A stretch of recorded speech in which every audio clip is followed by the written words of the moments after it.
TSG पेश करते हैं 80 शब्द प्रति मिनट की गति से डिक्टेशन। स्टार्ट।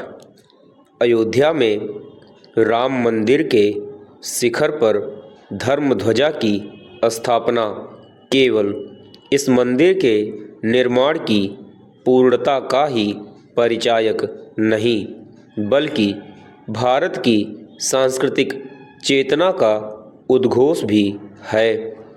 इस आयोजन के साथ 5 सदी पुराने एक संघर्ष का समापन हुआ। भगवान राम के जन्म स्थान पर भव्य मंदिर के निर्माण की अभिलाषा पूरी होने में इसलिए अधिक समय लगा क्योंकि स्वतंत्रता के बाद जिस कार्य को सर्वोच्च प्राथमिकता दी जानी चाहिए थी उसे संकीर्ण राजनीतिक कारणों से अनदेखा किया गया। किसी भी स्वाभिमानी राष्ट्र का पहला दायित्व होता है स्वतंत्र होते ही परतंत्रता के चिन्हों को मिटाना। विश्व के अनेक देशों ने ऐसा ही किया। इस मामले में पोलैंड की ओर से रूसी साम्राज्य की ओर से बनवाए गए ऑर्थोडॉक्स चर्च को ढहाए जाने का निर्णय एक मिसाल है।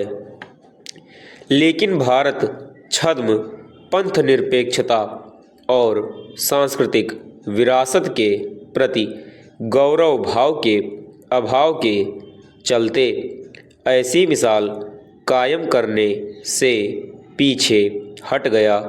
होना तो यह चाहिए था कि जैसे सोमनाथ मंदिर का जीर्णोद्धार किया गया वैसे ही अयोध्या में राम मंदिर के निर्माण का मार्ग प्रशस्त करने के साथ ही काशी और मथुरा के मंदिरों को भी मुक्त कराया जाता। पूर्ण विराम। चेंज। यदि अयोध्या में सदियों की प्रतीक्षा के बाद राम मंदिर का निर्माण हो सका तो केवल इसलिए नहीं कि अंततः न्यायपालिका ने इस विवाद का निपटारा करने का फैसला किया। न्यायपालिका इस विवाद का निपटारा इसलिए कर सकी क्योंकि मोदी सरकार ने अनुकूल परिस्थितियां पैदा की। इसके विपरीत पहले ही अधिकांश सरकारों ने ऐसी परिस्थितियों का निर्माण करने के बजाय ऐसे प्रयत्न अधिक किए कि इस विवाद का समाधान ही ना हो सके। इसकी अनदेखी नहीं की जा सकती कि तब सुप्रीम कोर्ट ने भी अयोध्या विवाद पर राष्ट्रपति की ओर से संदर्भित प्रश्न का संज्ञान लेने से मना कर दिया था। यह सब संकीर्ण राजनीति के साथ मैकाले की शिक्षा पद्धति से उपजी उस मानसिकता के चलते भी हुआ जिससे मुक्ति की आवश्यकता प्रधानमंत्री मोदी ने अयोध्या में भी जताई।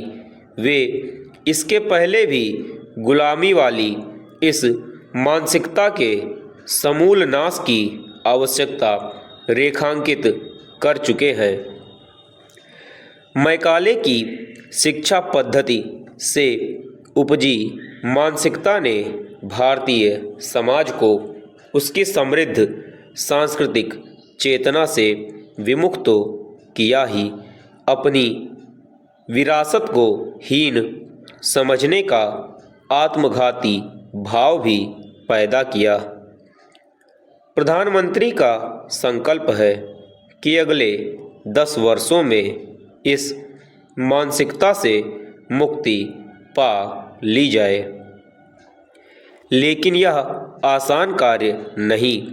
इसके लिए उस शिक्षा व्यवस्था में आमूलचूल परिवर्तन करना होगा। पूर्ण विराम समाप्त।